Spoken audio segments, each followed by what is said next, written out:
조주빈이 얼마나 악랄했고 우리가 기존에 볼 수 없었던 뭔가 최고의 범죄자인 건 양 개인에 대해서 지나치게 초점이 맞춰져 있다고 생각이 들어요. 근데 저는 그건 전혀 바람직하지 않다고 보이고 이 사건의 본질을 흐리려는 의도에 우리가 너무 따라가는 것 아닌가 생각이 들어요. 그동안 그렇게 많은 수많은 피해가 있었고 그렇게 많은 사건들이 계속 발생했지만 어떠한 조치도 취하지 않았을 때 착취자들이 너무나 안전한 상태에서 계속 그들은 발전해 왔다라고 하는 거죠. 그런 면에서 이 텔레그램 사건은 당연히 터질 게 터진 거죠.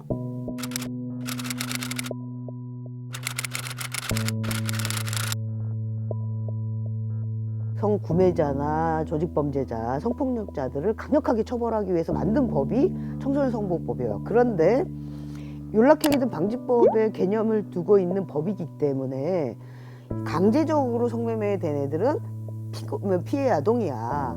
그런데 성매매의 상대방이 된 아동 청소년은 자발적으로 성매매에 나선 아이들이 있다고 보는 거예요. 아동 청소년을 뭐 자발인지 강제인지 구별해가지고 그거에 따라서 이제 이 아동한테 성매매를 네가 선택했으니까 네가 책임져. 동의와 합의라는 것은 민주적으로 서로 평등한 관계, 의견을 같이 낼 수 있고 지위가 평등한 관계에서만 일어날 수 있는 일인데 아동 청소년의 경우에 한다고 한들 그게 과연 제대로 된 동의인지 저는 아니라고 생각을 하거든요. 그래서 이제 전 세계가 아동 청소년 성매매란 용어를 삭제하고 성착취란 용어를 쓰는 거예요. 대한민국은 지금 그걸 안 하고 있는 거죠. 아동 청소년 음란물 소지죄 이것을 성착취라고 생각을 하지 않는 거예요. 그렇기 때문에 형량도 낮고 성착취물이라고 일단 표현을 바꾸는 것도 필요하고요. 저희가 2014년부터 2018년까지 계속해서 법을 제정을 하고 결국은 법은 발의가 됐지만 이게 국회에서 논의돼 본 적이 한 번도 없어요. 법사위에서 2년 동안이나 한 번도 논의가 안 되고 거기서 그냥 묻어 있는 거예요.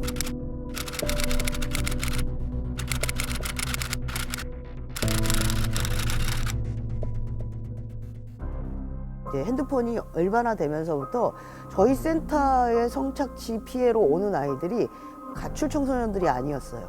잠자리가 없어서 오는 아이들이 3분의 2 정도였다고 한다면 2015년도 하반기부터 3분의 2 이상이 학교를 다니는 아이고요. 집에 있는 아이들인 거죠. 전부 스마트폰을 갖고 있기 때문에 더 이상 가출 청소년의 문제가 아닌 거죠. 2017년부터 아주 특징적으로 성착취에 이용된 아이들의 특징이 영상을 요구한다는 거예요. 이 SNS 사적으로 굉장히 많은 얘기들을 해놓잖아요. 그러면 성적 목적을 가지고 접근했던 이 사람은 이 아이의 호기심에 따라서 이제 개를 좋아하는 거나 나도 개를 키우는데 뭐 이런 방식으로 이 무장 해제를 시키는 거죠. 칭찬하고 잘했네, 이쁘네, 너 뭐 계속 하면서 이제 이 아이한테 사진을 보내봐.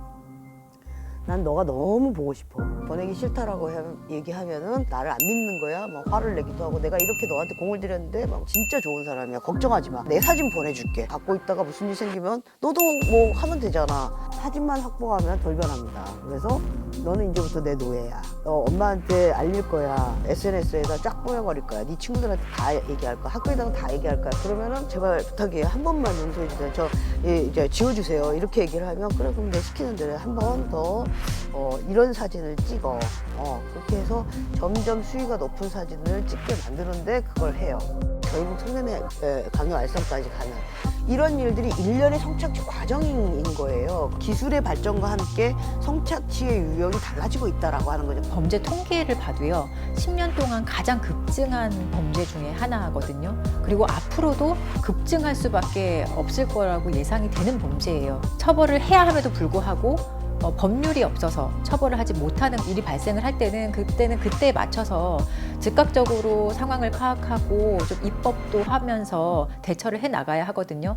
사실 근데 이게 너무 관심이 없다 보니까 이제 기존의 사례만으로는 계속 유지할 수 없는 단계에 이르렀다고 저는 생각을 하거든요. 업소 홈페이지들이 이제 우후죽순으로 이제 거기에 보면은 이제 그 참여 코너가 있어요. 후기. 그 업소를 방문했던 사람들이 품평회를 해요. 저 여성은 어떻게 소리를 지르고 어떤 사이즈가 나오고 완전히 정육점에 그 소고기 평가에 하는 것 같더라고. 그렇게 이제 참여 후기를 쓰게 되면 레벨이 올라가서 고급 정보를 자기가 볼 수가 있는 거예요. 지금하고 똑같은 거죠. 그때도 아무도 신고하지 않았어요.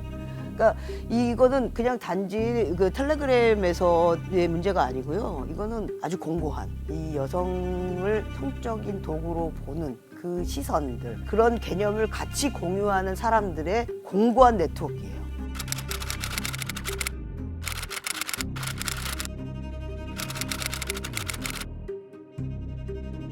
조주뱅 같은 경우는 영리 목적으로 음란물 제작했다는 건 너무 명확한 상황인 거고, 이 죄만 보더라도요 무기징역까지 선고가 가능해요. 가능한데 우리 법원이 그렇게 판결을 해주느냐?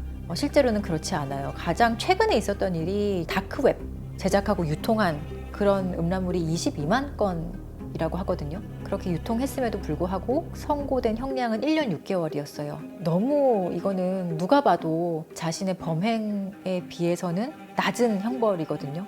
공백 문제도 있지만 법에 정해진 그만큼의 형량, 그것도 지금 다 선고하지 못하는, 일반적인 성범죄에 비해서 오히려 더 가볍다라고 인식을 하고 있는 것 같아요. 굉장히 달라진 부분은 피해자들이 말하기 시작했다는 거고 지지를 받기 시작했다는 거예요. 과거에는 두려워서 이 말을 못했어요. 지지를 못 받을 거고 공격의 대상이 될까 봐서 두려워서 그 말을 못했거든요. 근데 지금 국면은 피해자들이 얘기를 하고 다른 여러 가지 사람들이 연대를 하고, 어떤 분들은 회사에 속해서 일하시는 분도 계시고, 어떤 분들은 자기 사업장을 운영하시는 분도 계시고, 정말 다양한 일을 하시는 변호사님들이 다 모여 계시거든요.